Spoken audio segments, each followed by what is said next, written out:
So about a month ago, I got myself a loop pedal, and I think it's safe to say that I've been a little obsessed.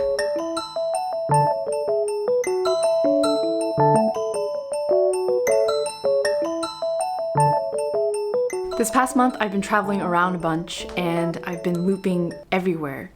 This station is 30. This is the train to Southeast. The next station is... And that is my sister literally playing the freaking keyboard near London Bridge while it's raining.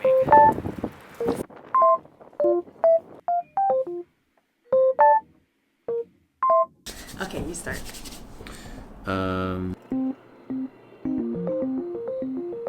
But I basically press it and then I start playing. You press it at the same time. How's it gonna get the first thing that I play? It just does.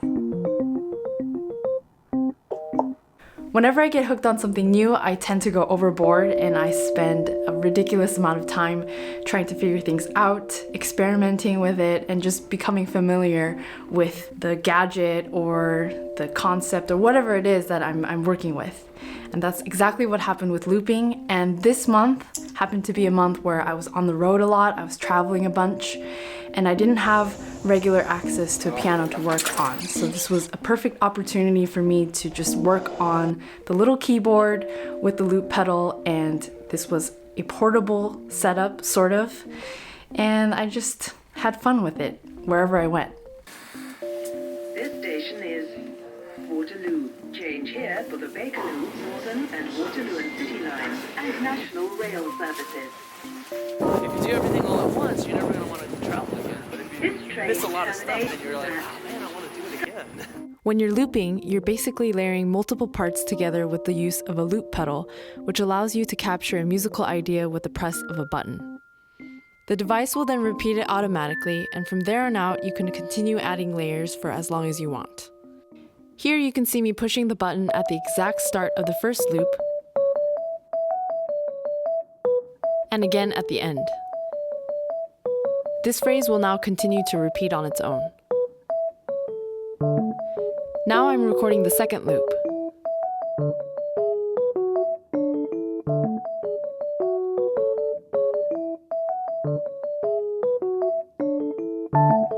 A third loop.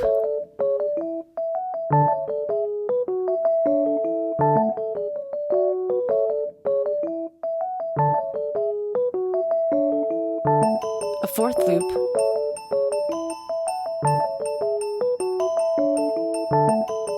And so on and so forth. Certain loop pedals allow you to have more freedom and control over this process, but for now the loop pedal I have only allows for the very basic functions of looping, with the option of being able to delete the most recent track if so desired. I erased it. Yeah, thank you. I was trying to do that. Like, is that how you do it? If you press and hold, it erases.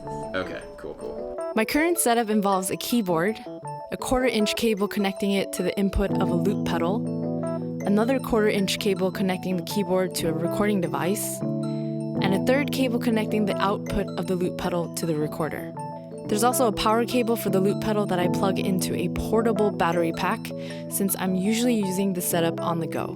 Lastly, when looping with a friend, I use a simple headphone jack splitter that plugs directly into the recorder.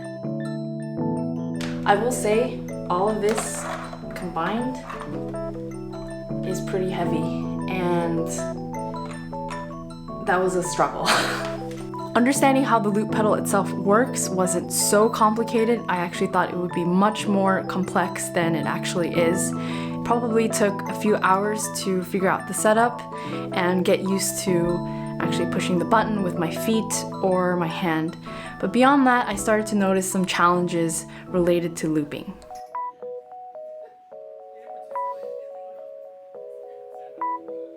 I was starting to notice the difference between musical ideas that sound good on their own when heard once versus ideas that sound good looped and actually have the kind of momentum that makes you want to hear it over and over again.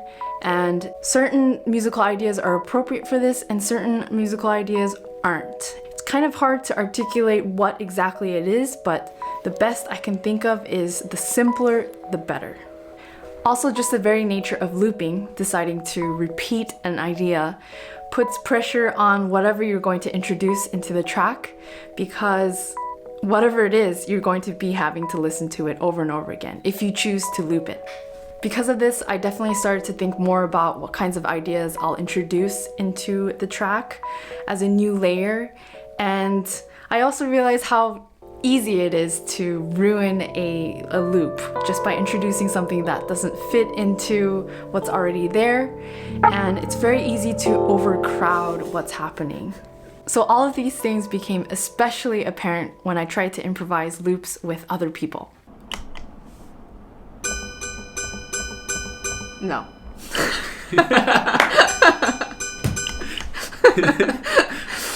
Sounds like a ringtone.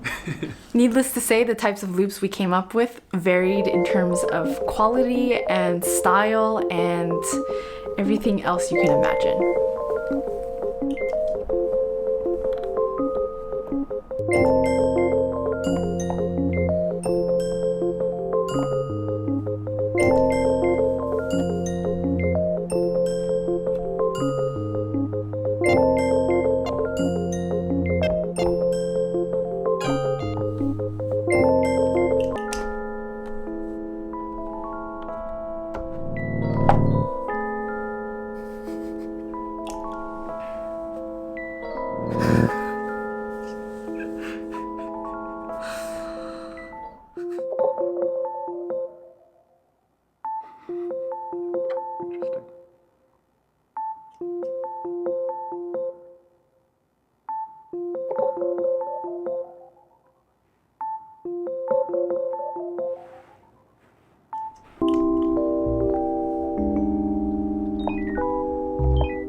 This experience taught me a lot in a short period of time about looping, improvising, sound, frequency, all these things that I previously didn't think too much about.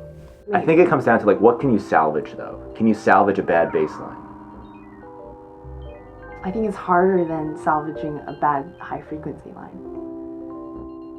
I think you're right. Because somehow you can take that and...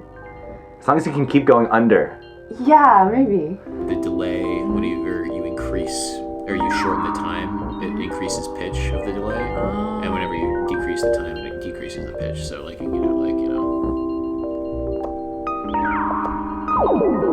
for decreasing.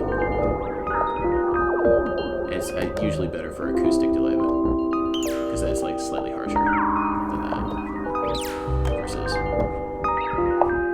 And when would you use drive? So it's delaying that. I have no idea what it's doing, but it's cool. A lot of times during these sessions, there would be a musical idea that either one of us would introduce into the loop that at first sounds a bit off or maybe not as ideal, but when repeated enough times, it started to grow on myself and usually the other person, and we found that pretty fascinating. All right, well, Cool. there you go. You know, we let it play long enough and it's right. You know? You let it loop enough times and it's the way it's supposed to be. I think the lesson we learned here is that there's no such thing as a mistake if you do it 1,000 times. I also got some tips on layering with frequency in mind. Again, going back to the point about how it's easy to overcrowd a loop. That's an interesting challenge, though, to see how much you can add until it gets just too chaotic and too messy.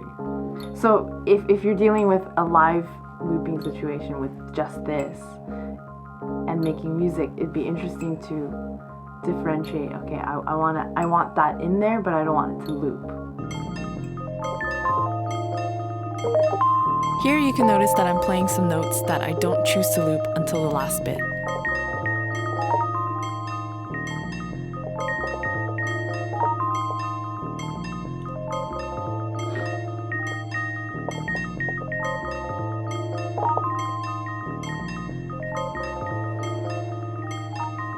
It's something I think a lot about now, the actual frequency of an instrument versus just the pitch. Oh. And that's something that I think will help build these loops and get them to be as big as possible, but without layering too much in the same frequency range. Because there's the pitch aspect of it, but as we start switching instruments, the timbre of the instrument will actually affect how much of a buildup will exist. So you're not stacking on top of the same frequency. Yeah, or in the same space. Exactly. Because the particular loop pedal that I've been using is not quantized, there have been a lot of timing quirks. For example, in the beginning of this loop, Okay.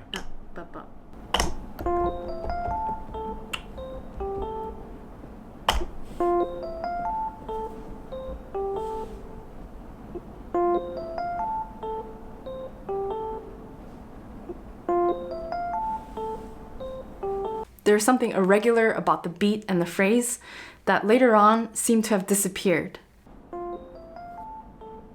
You can see here by noticing Adam's knee that we're sort of rounding our beats to feel a steady pulse. I think there's something to be said here about how natural it is for us to latch on to a regular pulse and find steadiness in the rhythm.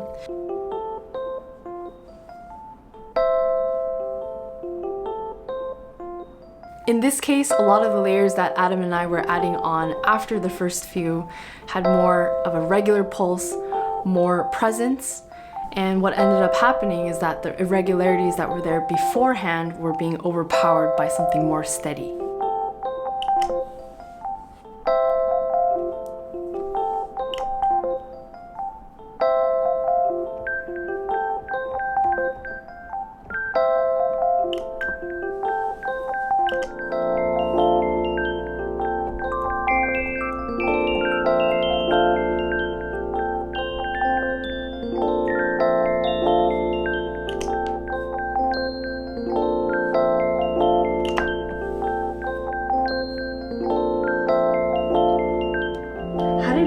With the regular meter, it started off slightly off.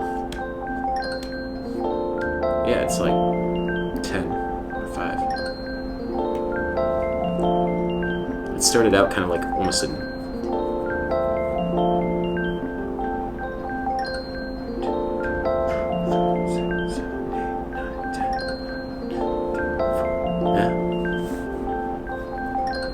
The 10. 3, 4.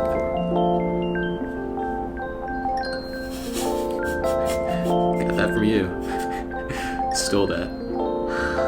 I like that one. That's a nice one. Yeah, I like the when we weren't looping, like just playing. That was nice. Like, it's also interesting to note the difference between a loop that is created in performance style and a loop that is created in sort of a workshop style. Something that came up quite frequently in conversation was to decide whether to do a loop in a performance style versus a sort of workshop style where you would try out different things, maybe test out some sounds, and then decide to loop a specific idea. Whereas in a performance style loop, the track from beginning to end with all of the loops and non-loops are a part of the whole performance, basically.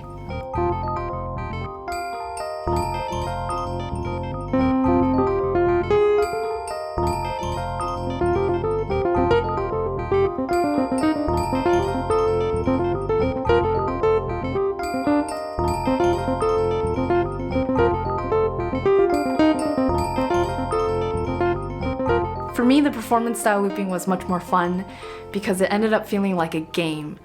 There was a lot of pressure, it was time sensitive, and I think at one point Jeff and I decided that we wouldn't let a loop pass for more than 1 or 2 times max before adding something new. It's like speed chess. So this in and of itself made this whole process very stimulating and a lot of fun. Before I continue on, I really need to thank Adam, Jeff, and Joe for being awesome looping partners and for being a part of this video. If you're not familiar with them already, which would be quite surprising, I highly recommend you checking out their channels.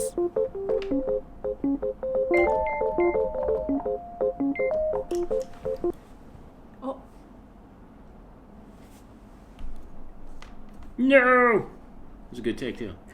Wait, hold on. It might still be there. Oh. Okay. Also, a very special thank you to my brother June, who made a bulk of all of this traveling recently not only possible, but very one of a kind and memorable. Like a homeless hobo.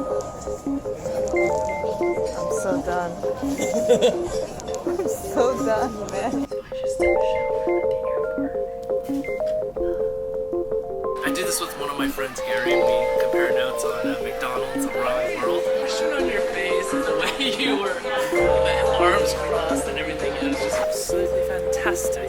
It's like, I'm not sleeping, don't worry. But you were just gone.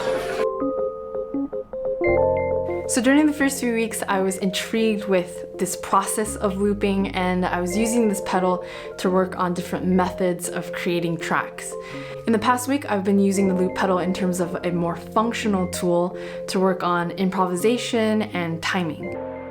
For example, here I came up with a loop that has a lot of gaps.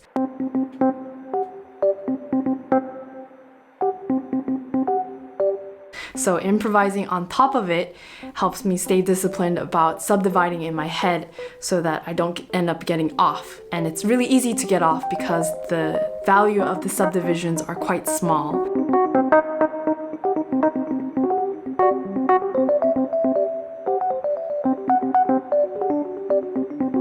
And the gaps make it hard to keep track of it. So this has been really revealing to me in terms of all of my timing issues.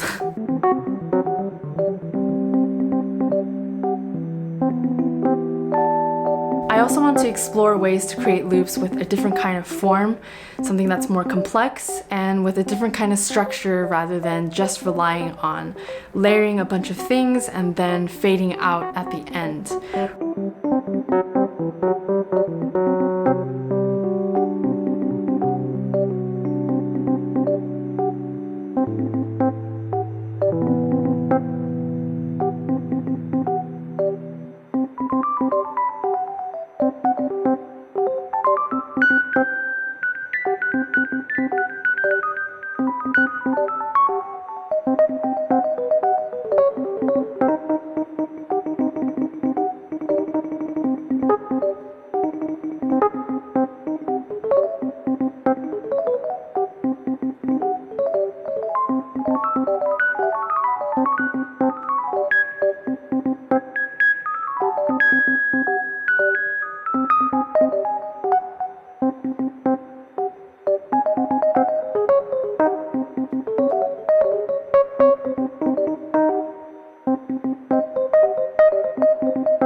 So that pretty much wraps up my first month of looping. I'm excited to explore further with this little device and work on the things I mentioned in this video. Thanks for watching, and I'll see you in the next one. Bye.